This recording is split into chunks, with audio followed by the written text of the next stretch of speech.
Bismillahirrahmanirrahim. Assalamualaikum warahmatullahi wabarakatuh. Alhamdulillahirabbil alamin hamdan katsiran thayyiban mubarakan fih kama yuhibbu rabbuna wa yardah.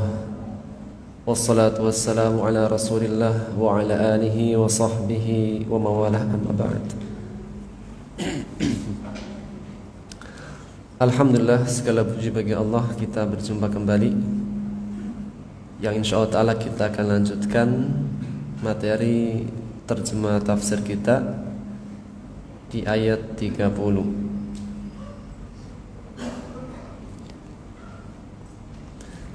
Dan sebelum kita masuk pada terjemah, kita ambil materi kaidah dasar. Pertemuan terakhir kita yaitu di bab tentang isim tafdhil, isim yang menunjukkan tentang makna lebih atau paling. Isim kata benda, adapun tafdhil artinya adalah menunjukkan lebih atau paling utama, dari kata fadilah, keutamaan atau kelebihan. Sehingga jika disebut isim tafdhil, yaitu isim yang menunjukkan arti lebih atau paling.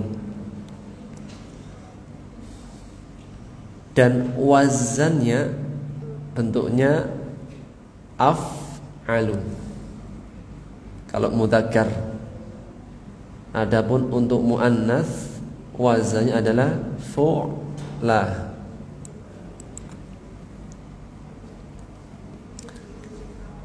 Dan jika setelah isim tafdhil ada min, maka biasanya bermakna lebih.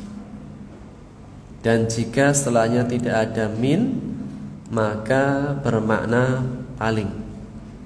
Artinya bisa lebih atau paling. Contoh dalam surat Al-Kahfi ayat 34,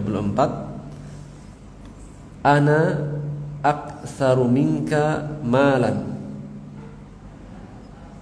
Ana, aku, aktsaru isim tafdhil, lebih banyak, minka, darimu, malan, harta, atau hartaku lebih banyak daripada hartamu.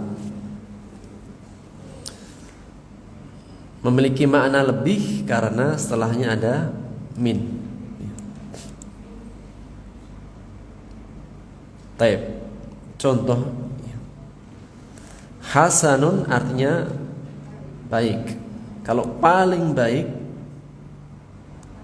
ahsanu untuk mudzakkar laki-laki. Kalau untuk muannas, husna. Sekali lagi kita baca, hasanun artinya baik. Kalau paling baik atau lebih baik, ahsanu.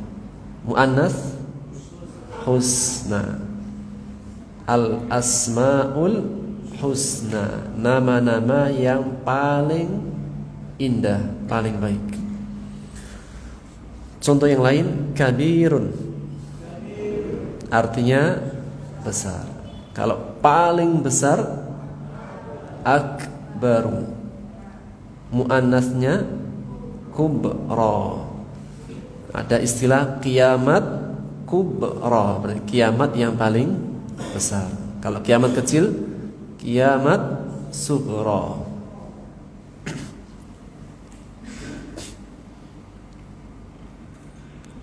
Berikutnya catatan. Isim tafdhil secara umum wazannya adalah af'alu dan fu'la. Ini wazannya. Namun ada pengecualian. Ada lafadz isim tafdhil tapi tidak mengikuti wazan di awal.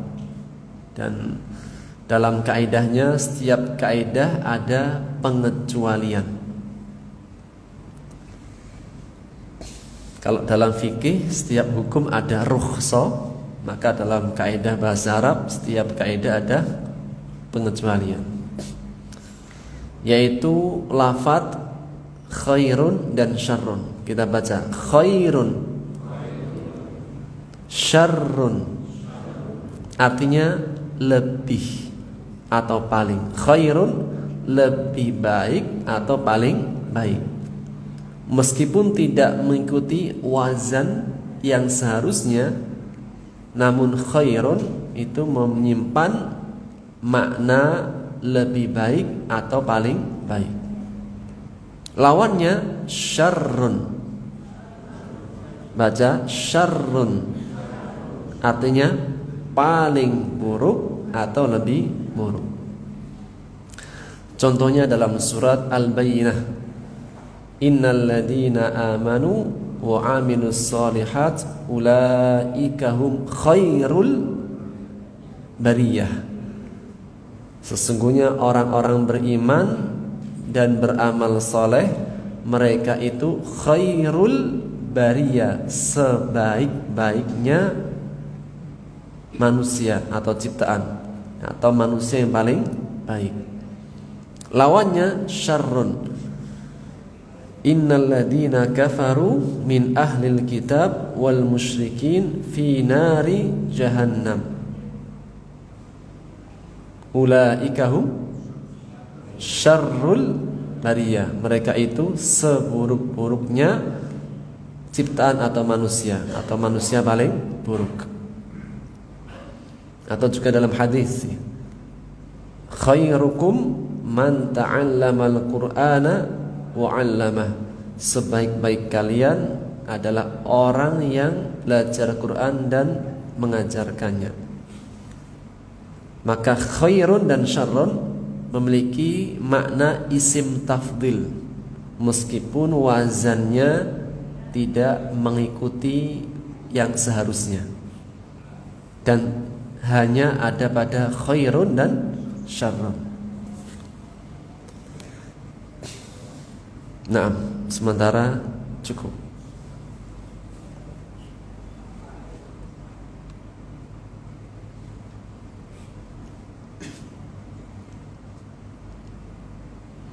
Berikutnya tentang tasrif, ya. InsyaAllah di pertemuan yang akan datang.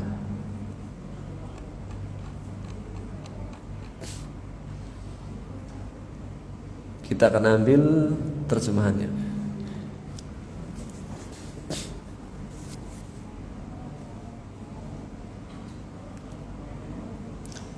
Halaman 28.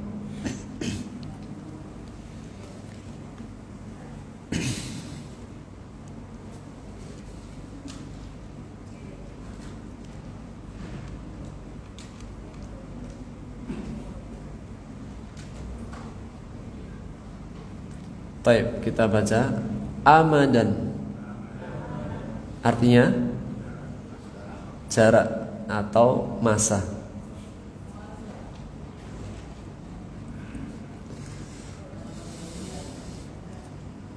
Kita terjemahkan ayat 30. Murojaah ya, sudah kemarin. Yauma, pada hari. Tajidu, mendapati. Kullu nafsin, setiap jiwa. Ma, apa-apa. Amilat,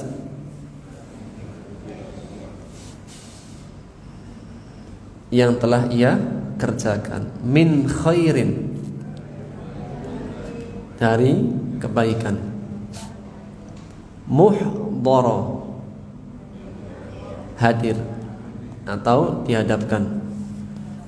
Wa ma, apa-apa. Amilat, yang telah ia perbuat. Min su'in, dari yang buruk.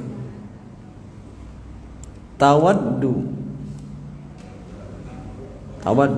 ingin atau mengharap. Tawaddu, dia ingin. Kembali kemana? Setiap jiwa. Dia ingin. Lau anna, seandainya. Bainaha, antaranya. Ha, kembali ke nafs.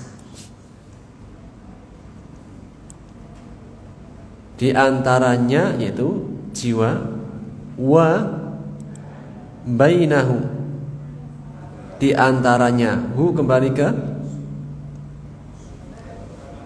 perbuatan yang buruk. Su. Amadan ba'idan,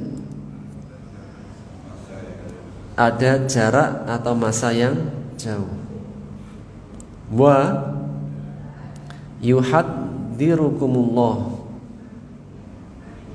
mana fa'ilnya? Allah. Allah yuhadziru, memperingatkan kepada kalian. Nafsahu, dirinya, yaitu siksanya, kemurkaannya. Wallahu raufun, maha penyayang. Bil ibad, kepada hamba-hambanya. Sempurna.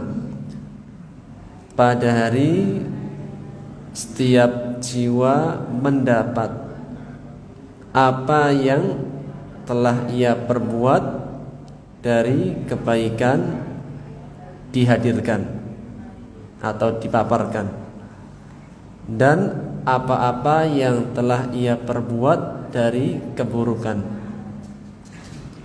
Ia menginginkan seandainya, sekiranya antara dirinya dan antara perbuatan buruknya ada jarak yang jauh, dan Allah memperingatkan kalian akan siksanya,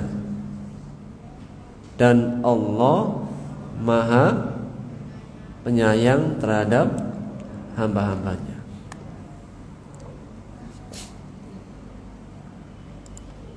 Ayat setelahnya, kul, katakanlah. In, jika. Kuntum, kalian adalah. Tuhibbunallah, mencintai Allah. Fa, maka. Ittabi'u, ikutilah. Ni, aku. Siapa di sini? Rasulullah.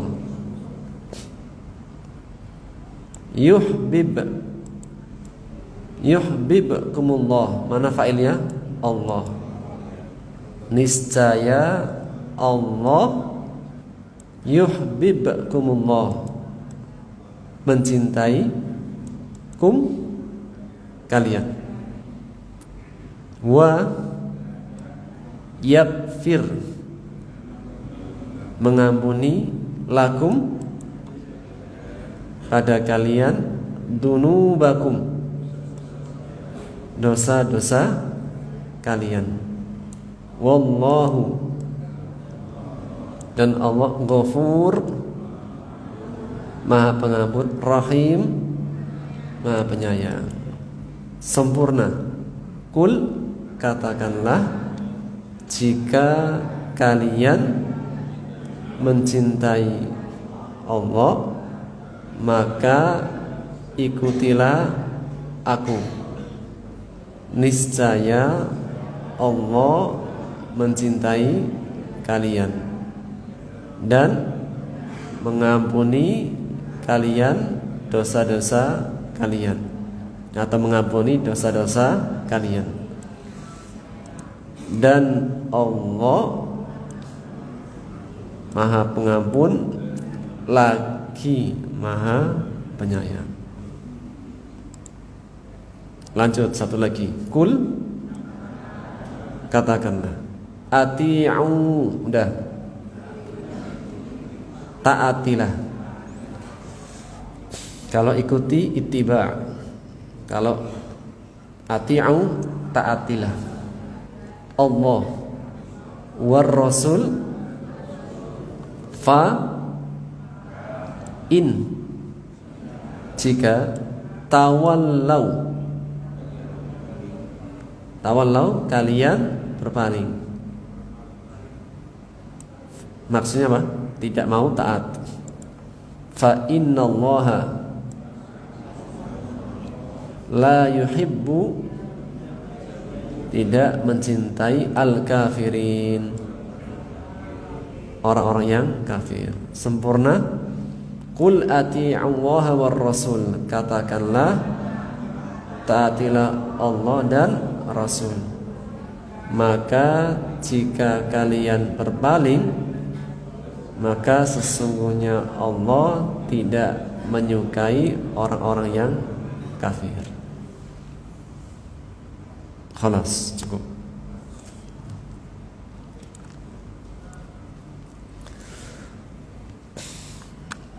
Baik. Ayat 30 masih berkaitan dengan ayat sebelumnya, yaitu ancaman dan peringatan dari siksa akhirat.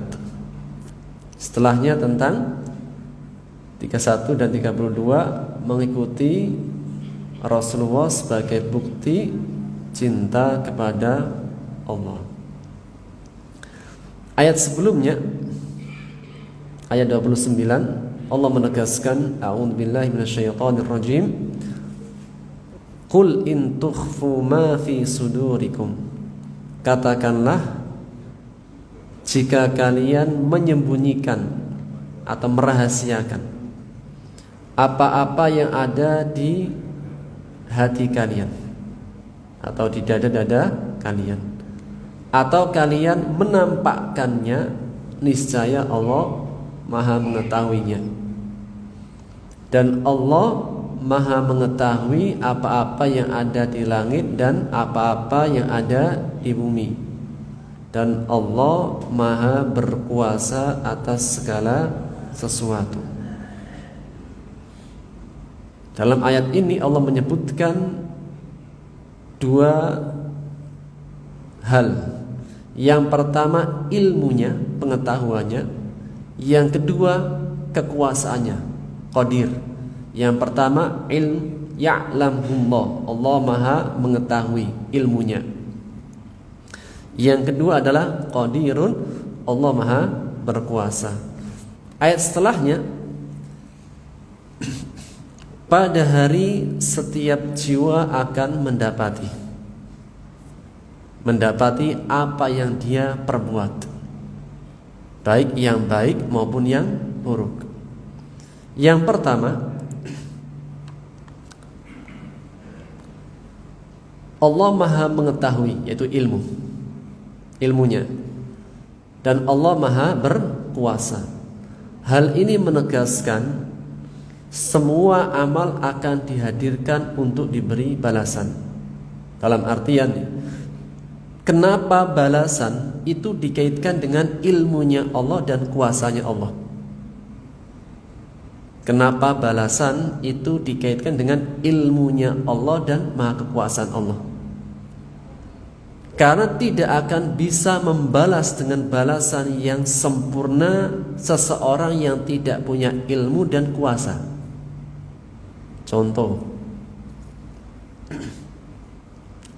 terjadi kriminal, tapi tidak ada seorang pun yang mengetahuinya. CCTV pun tidak merekam. Bisakah diketahui pelakunya? Tidak, karena tidak ada yang tahu. Atau sebaliknya, terjadi sebuah kriminal, terjadi korupsi besar-besaran, namun polisinya di bawah kekuasaan para koruptor. Berani tidak untuk menangkapnya? Tidak, karena dia lemah, karena dia tidak berkuasa. Oleh karenanya dalam membalas harus menghadirkan satu ilmu, dua kuasa. Maka setiap perbuatan keburukan yang tidak diketahui tidak bisa dibalas, dan jika yang mengetahuinya tidak memiliki kekuatan juga tidak akan bisa membalas. Oleh karenanya dalam perkara membalas di ayat 29 Allah sebutkan dua sifat tentang dirinya. Allahu ya'lam, mengetahui. Yang kedua, Allahu qadir, Allah maha berkuasa. Karena untuk membalas, memberikan balasan, seseorang harus tahu dan harus berkuasa.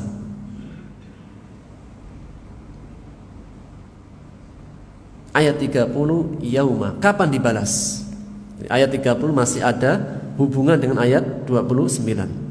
Kapan akan dibalas? Dengan balasan yang sempurna. Yauma, pada hari, yaitu hari akhirat, hari kiamat, hari kebangkitan. Yauma, pada hari, itu hari kiamat, hari kebangkitan. Tajidu kullu nafsin, setiap jiwa mengetahui. Dan Allah menyebutkan kullu nafsin, setiap jiwa. Kullu nafsin, nafs nakiroh. Dan nakiroh yang pernah kita pelajari yaitu sesuatu yang menunjukkan umum. Setiap kata yang dia tidak menggunakan al, maka dia menunjukkan umum. Setiap jiwa. Dan jiwa makhluk yang dimintai pertanggungjawaban atau dimintai taklif syar'i, hukuman syariat, siapa Pak? Siapakah orang yang akan diberikan beban syariat? Manusia dan jin. Di antara makhluk-makhluk Allah ada malaikat, ada jin, ada manusia, ada hewan. Maka mengenai malaikat tidak ada hisabnya, karena malaikat semuanya muqaddas, semua itu suci, tidak ada perbuatan buruknya dari malaikat. Tidak ada malaikat itu berbuat kejahatan atau perbuatan dosa, tidak ada. Kemudian hewan,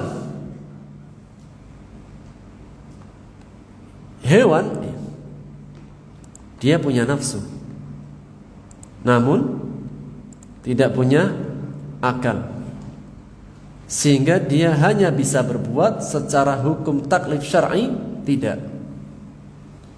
Maka mengenai hewan akan dibangkitkan, manusia, jin, hewan akan dibangkitkan.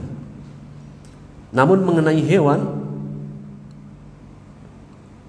sebagaimana sabda Rasulullah SAW, dia akan dibangkitkan untuk mengkisos di antara mereka. Tetap hewan ada kisosnya. Rasulullah SAW bersabda dalam hadis riwayat Ahmad dari sahabat Abu Hurairah radhiyallahu ta'ala an,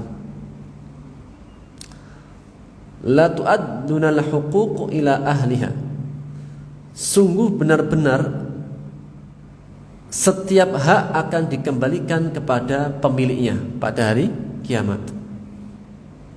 Hatta yuqadu lisyatil jalha lisyatil qurana, sampai kelak nanti akan ada domba yang tidak bertanduk mengkisos domba yang bertanduk, dan itu di hadapan manusia. Kemudian Allah mengatakan setelah selesai mengkisos, kuni turaban, jadilah kalian semua tanah. Sehingga hewan tetap akan dibangkitkan untuk mengkisos di antara mereka. Setelah selesai kisosnya, selesai menjadi tanah. Kemudian berikutnya adalah dua, manusia dan jin. Maka inilah apa? Kullu nafsin, setiap jiwa, yaitu manusia dan jin. Dan juga sebagaimana firman Allah dalam surat Ad-Dariyat, wa ma khalaqtul jinna wal insa illa liya'budun, dan tidaklah aku ciptakan jin dan manusia kecuali hanya untuk beribadah kepadaku. Maka kullu nafsin mencakup jiwanya manusia dan jiwanya jin. Ma'amilat, apa yang dia perbuat, min khairin, dari sesuatu yang baik. Dan makna khair, As-Sa'di mengatakan ismun jami'un, segala sesuatu, ma yuqarribuhu ilallah, yang dapat mendekatkan kepada Allah, minal a'mali salihah, dari amal-amal kebaikan, saghiriha wa kabiraha, baik kecil maupun yang besar. Jadi makna khair, kalimat khair dipakai segala sesuatu yang dapat mendekatkan diri kepada Allah. Apa yang dapat mendekatkan diri kepada Allah? Dari amal soleh. Maka setiap amal kebaikan itu sifatnya mendekatkan diri kepada Allah. Baik amalan yang berkaitan dengan dirinya, seperti amal-amal pribadi, sholat, kewajiban setiap individu, zakat bagi yang sudah haknya untuk dikeluarkan, kewajiban individu pribadi, puasa bagi yang mampu, maka apa? Kewajiban pribadi. Atau kewajiban yang sifatnya kepada manusia, nafkah, bagi orang yang wajib diberikan nafkah, atau hak-hak terhadap sesama Bani Adam, atau amalan yang berkaitan antara dia dengan Allah Subhanahu wa ta'ala. Maka min khairin, segala sesuatu yang dapat mendekatkan dirinya kepada Allah dari amal soleh, baik amal soleh yang berkaitan antara Allah dengan dirinya maupun antara Allah dengan orang lain. Allah menegaskan muhdara, hadir. Segala sesuatu yang dilakukan, dikerjakan, muhdara, akan hadir, dihadirkan, dihadapkan. Wa ma amilat min su'in, dan apa yang ia perbuat dari keburukan. Dan As-Sa'di mengatakan as-su', sesuatu yang buruk, ismun jami'un, segala sesuatu yang dapat mendatangkan murkanya Allah dari amal keburukan, baik yang kecil maupun yang besar. Maka segala sesuatu yang dapat mendatangkan murkanya Allah, Allah nggak suka, Allah nggak ridho dari amal keburukan sekecil apapun, baik yang kecil maupun yang besar, kelak nanti juga akan dihadirkan.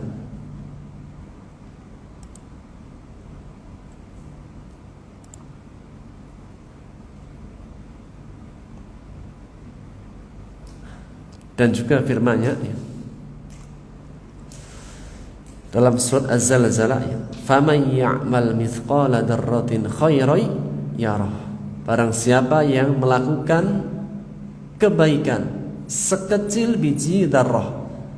Dan biji dzarrah itu biji atom atau partikel yang paling kecil. Atau ada yang menegaskan dzarrah adalah bayinya semut yang baru menetas. Jadi semut itu bertelur. Ketika baru menetas itulah darroh. Jadi apa? Semut hitam, telur semut hitam yang baru menetas. Maka barang siapa yang mengerjakan kebaikan meskipun sebesar biji darroh, partikel yang paling kecil atau anaknya semut, yaroh, kelak dia akan melihatnya.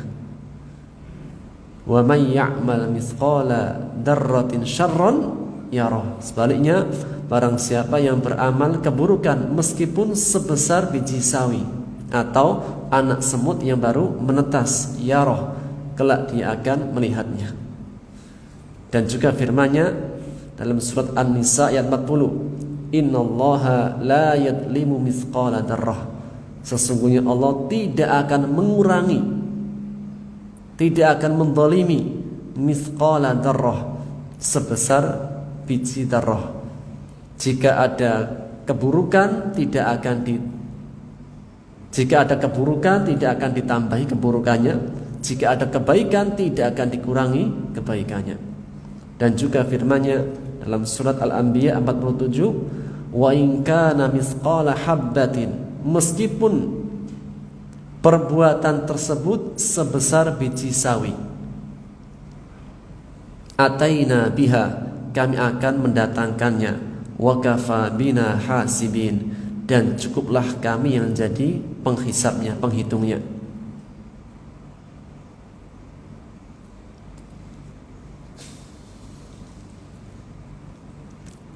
Lafaz berikutnya, tawaddu law anna bainaha wa bainahu amadan ba'ida.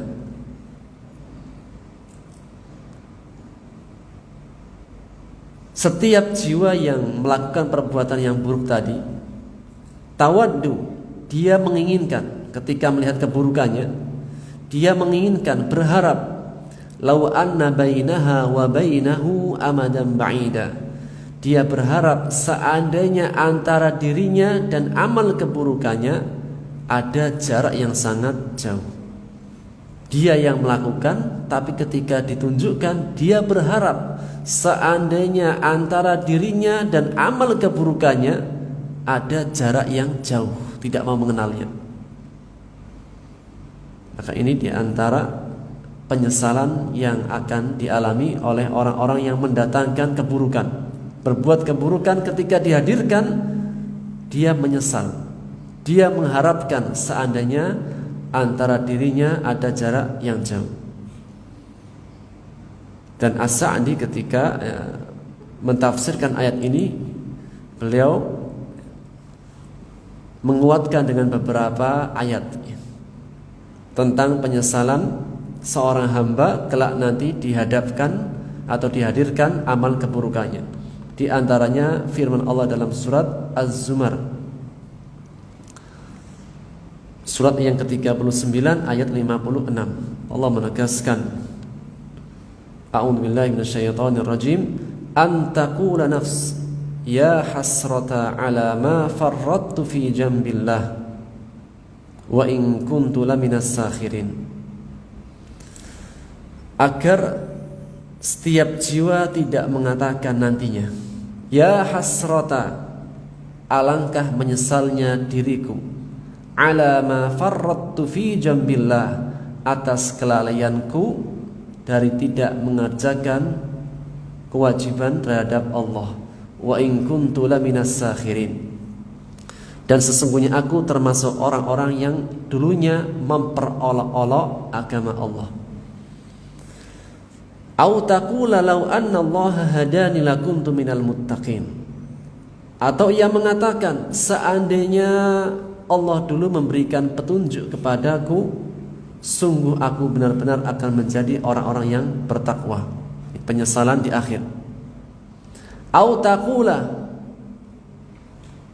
supaya dia tidak mengatakan pula, hina taral adab, ketika dia melihat adab, lau anna li karratan fa akuna minal muhsinin, seandainya aku bisa kembali lagi, aku akan menjadi orang-orang yang berbuat kebaikan. Bala qad ja'atka ayati fakadzdzabta biha wastakbarta wa kunta minal kafirin. Ya, demikianlah telah datang kepadamu ayat-ayatku dan kalian mendustakannya dan kalian bersikap sombong dan kalian dulu menjadi orang-orang yang kafir. Maka di antara penyesalan yaitu ketika dulunya di dunia menyia-nyiakan, melalaikan perintah Allah, dan seandainya dia dikembalikan, dia akan berbuat kebaikan. Dan juga firman Allah di dalam surat An-Nisa ayat 22, yauma idzi yawaddul ladina kafaru wa asawur rasula law tusawwa bihimul ard wala yaktumuna Allaha haditha. Pada hari itu orang-orang yang kafir menginginkan wa asawur rasul, dan mereka yang mendurhakai Rasul. Jadi orang-orang kafir yang dulunya mendurhakai Rasul, lau tusawwa bihimul ard, seandainya mereka diratakan dengan tanah, wala yaktumunallaha haditha, dan mereka tidak dapat menyembunyikan sesuatu apapun dari Allah. Jadi seandainya ketika mereka dibangkitkan diratakan dengan tanah. Atau juga firman-Nya dalam surat Az-Zukhruf, hatta idza ja'ana, sampai ketika datang kepada kami, qala ya laita baini wa bainak bu'dal masyriqain, maka dia mengatakan, ya laita, aduhai celakanya, seandainya diriku dan dirimu, yaitu berbuat kemaksiatannya dan perbuatan kekufuran kesyirikannya, bu'dal masyriqain, sejauh antara dua arah, masyriq dan maghrib. Masyriqain antara timur dan barat. Fabi'sal qarin, itulah seburuk-buruknya teman dekat. Mereka berandai-andai seandainya antara dirinya ia dan yang dikerjakan sejauh timur dan barat. Atau di antara penyesalan yang lain, seperti Allah firmankan dalam surat Al-Furqan, wa yauma ya'addu adh-dhalimu 'ala yadayhi, dan pada hari itu orang yang zalim menggigit kedua jarinya, kedua tangannya. Yaqulu ya laitani, ia mengatakan ya laitani, seandainya, sekiranya, ittakhadtu ma'ar rasuli sabila, dulu aku mengambil jalan bersama para rasul. Atau mereka berangan-angan, ya wailata laitani lam attakhid fulanan kharila, mereka berandai-andai, ya wailata, celakalah diriku, seandainya dulu aku tidak menjadikan si fulan sebagai teman dekatku. Maka inilah di antara penyesalan-penyesalan di hari akhirat. Di antaranya tentang amalnya. Ketika dihadirkan amal keburukannya, ia berangan-angan seandainya antara dirinya dan amal keburukannya ada jarak yang sangat jauh.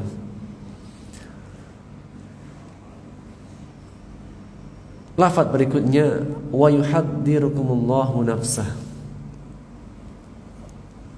dan Allah memperingatkan kepada kalian akan siksanya.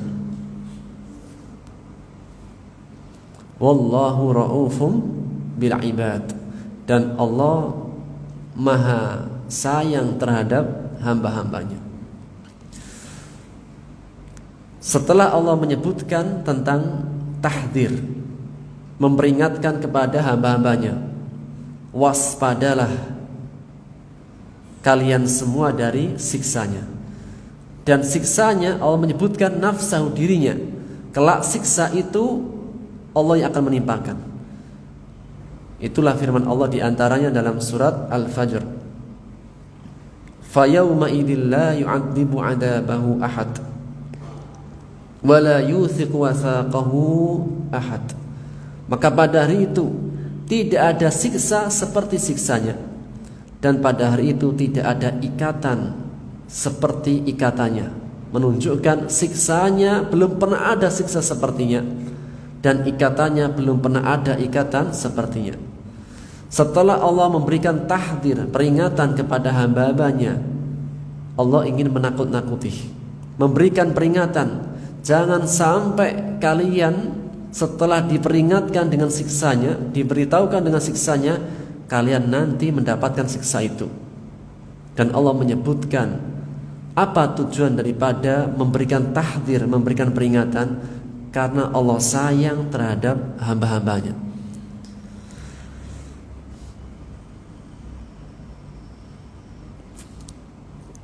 Allah menyebutkan Rauf, sayang terhadap hamba-hambanya.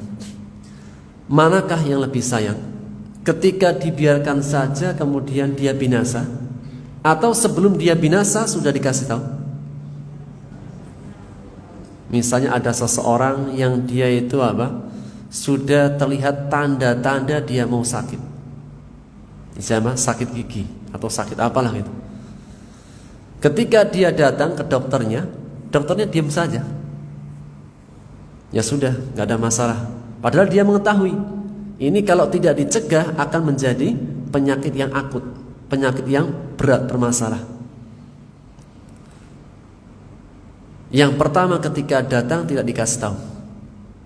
Yang kedua ketika datang sudah terlihat tanda-tandanya langsung dikasih tahu pencegahannya. Maka manakah yang lebih sayang? Yang memberitahu atau yang mendiamkan? Yang memberitahu. Maka salah satu di antara bukti Allah Maha Sayang terhadap hamba-hamba adalah memberikan peringatan sebelum kejadian.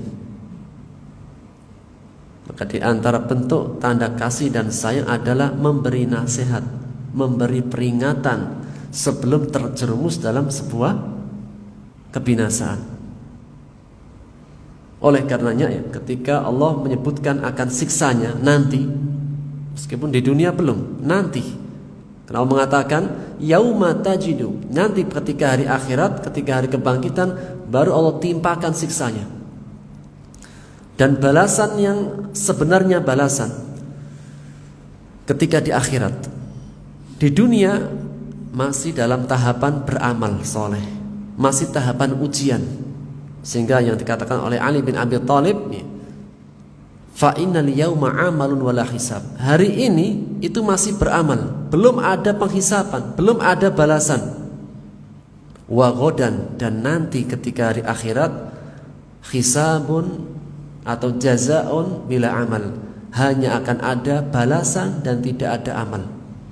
Di dunia kita masih sholat, kita masih puasa, kita masih berjihad dengan hawa nafsu kita masih bersabar di dunia. Kapan akan selesai dari semua ujian-ujian ini? Ketika sudah masuk surga, tinggal menikmati hasilnya yang sudah kita usahakan semenjak kita di dunia. Dan di dunia tidak panjang, tidak lama, 70 tahun, 80 tahun, 90 tahun selesai. Balasannya berapa tahun di surga? Selama-lamanya. Yang kalau kita bertafakur, kita merenungkan, balasan yang selama-lamanya dibandingkan dengan umur 90 tahun, 100 tahun misalnya, kalau sampai, itu perbandingannya tidak ada persentasenya. Sabar sebentar untuk kenikmatan yang abadi. Atau jika tidak mau sabar, silahkan Silahkan berbuat kejahatan, keburukan 80 tahun, 90 tahun, 100 tahun, tapi nanti apa balasannya? Balasan yang buruk selama-lamanya atau balasan yang sangat lama. Yauman indallahi ka'alfi sana. Satu hari menurut hitungan akhirat itu 1000 tahun. Satu harinya di akhirat 1000 tahun.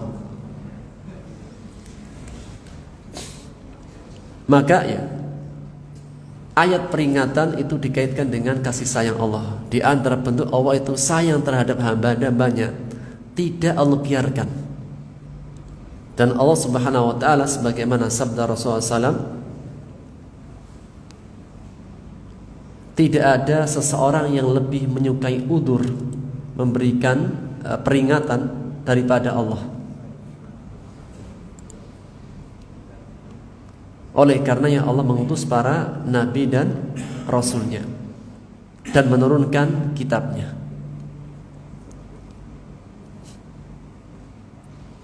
Sehingga di antara bentuk kasih sayang Allah dengan memberikan peringatan.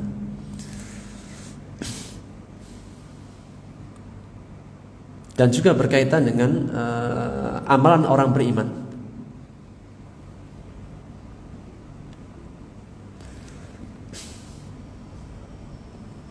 Tadi di ayat di awal disebutkan tentang amalan orang beriman.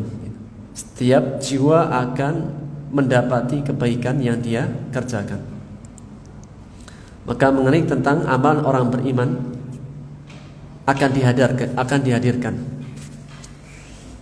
Maka disebutkan dalam sebuah hadis yang diriwayatkan oleh Bukhari dari sahabat Abdullah ibnu Umar radhiyallahu anhuma, ia mengatakan, aku mendengar Rasulullah SAW bersabda, Innallaha yudnil mu'min. Sesungguhnya Allah Subhanahu wa taala kelak nanti akan mendekat kepada orang beriman. Fayad'u 'alaihi kanafah. Kemudian Allah memberikan perlindungan. Wa yasturuhu, dan Allah menutupinya dari yang lain. Fayaqul, kemudian Allah mengatakan kepadanya, ata'rifu dzamba kada wa kada. Wahai hambaku, tahukah engkau tentang dosamu ini dan itu?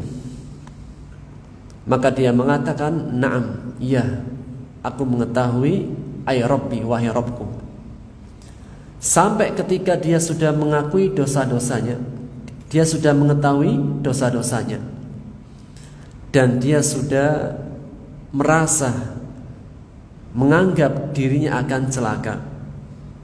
Setelah ditunjukkan, dia mengetahui, dan setelah dia mengetahui, dia merasa dirinya akan celaka. Kemudian Allah mengatakan kepadanya, inni satartuha 'alaika fid dunya. Wahai hambaku, sesungguhnya dulu di dunia aku telah menutupinya. Wa ana aghfiruha lakal yauma, dan hari ini aku akan mengampuninya, menghapusnya.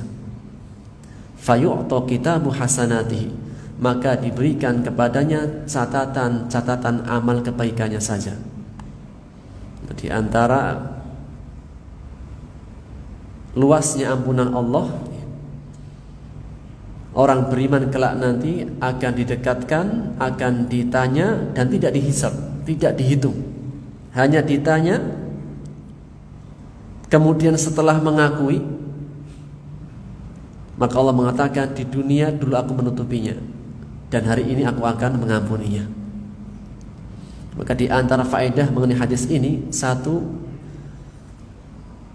seorang mukmin jika ingin diampuni oleh Allah dosa-dosanya, salah satu sikap ketika berbuat salah dan dia bertobat darinya, tidak mengumbarnya, tidak mengumbarnya dengan bangga. Sebagaimana Allah sudah menutupinya, maka hendaknya dia menutupinya. Maka Rasulullah SAW bersabda, la yadkhul jannatal mujahir, tidak akan masuk surga orang yang mujahir, yang menampakkan dosanya atau berbuat bangga dengan dosanya. Sehingga di antara adab bertobat, setelah dia bertobat maka tidak menceritakan dosa-dosanya masa lalu, tidak bangga dengan perbuatan dosanya.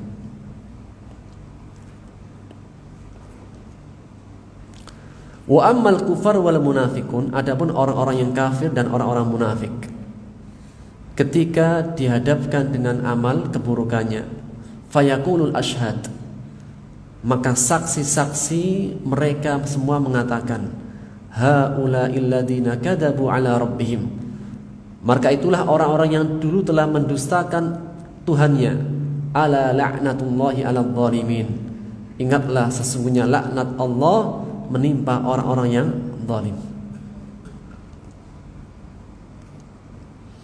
Dan juga mengenai hisab tentang orang beriman, disebutkan dalam hadis riwayat Bukhari dari Aisyah radhiyallahu taala anha yang mengatakan, bersabda Rasulullah sallallahu alaihi wasallam, laisa ahadun yuhasabu illa halak. Tidak ada seorang pun yang jika dihisab pasti celaka. Siapapun orang yang jika dihisab pasti akan celaka. Qalat, maka Aisyah mengatakan, qultu ya Rasulullah, wahai Rasulullah, semoga Allah menjadikan tebusan diriku untukmu. Maka Aisyah mengatakan, bukankah Allah telah berfirman dalam surat Al-Insyiqaq ayat 7 dan 8, fa amma man utiya kitabahu biyaminih fasawfa yuhasabu hisaban yasira. Adapun orang yang diberikan kitabnya dengan tangan kanannya, maka kelak dia akan dihisab dengan hisab yang ringan. Maka bagaimana dengan ayat ini? Maka Rasulullah mengatakan, dakal ard yu'radun, itu hanya dipaparkan. Wa man nuqishal hisab halak, barang siapa yang sampai dihisab pasti celaka. Dari makna hisaban yasiron itu hanya dipaparkan, seperti pada hadis yang pertama. Seorang mukmin dihadirkan, kemudian didatangkan kitabnya, Allah perintahkan untuk membaca. Setelah dia membaca dan dia mengakui kesalahannya di hadapan Allah dan dia merasa akan celaka, Allah mengatakan, aku menutupinya di dunia dan aku telah menghapusnya di akhirat. Itulah al-ard, itu hanya dipaparkan, tidak sampai ditanya dengan detail. Karena barang siapa yang ditanya dengan detail, dengan hisabnya, pasti dia akan celaka.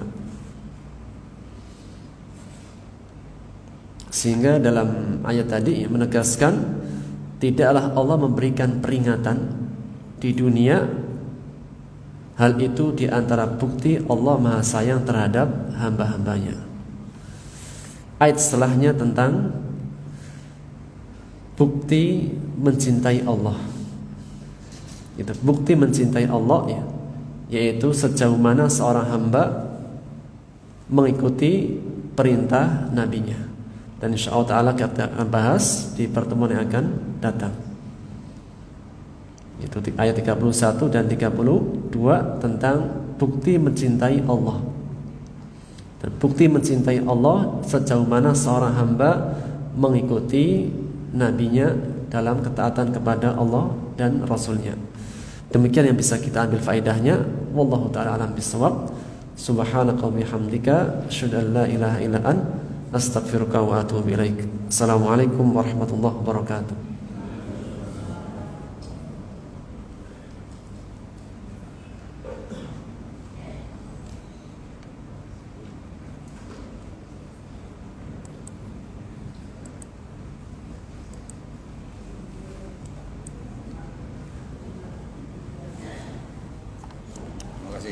Waalaikumsalam. Jangan udah nggak dingin. Hah? Udah nggak dingin lagi. Itu udah sehat.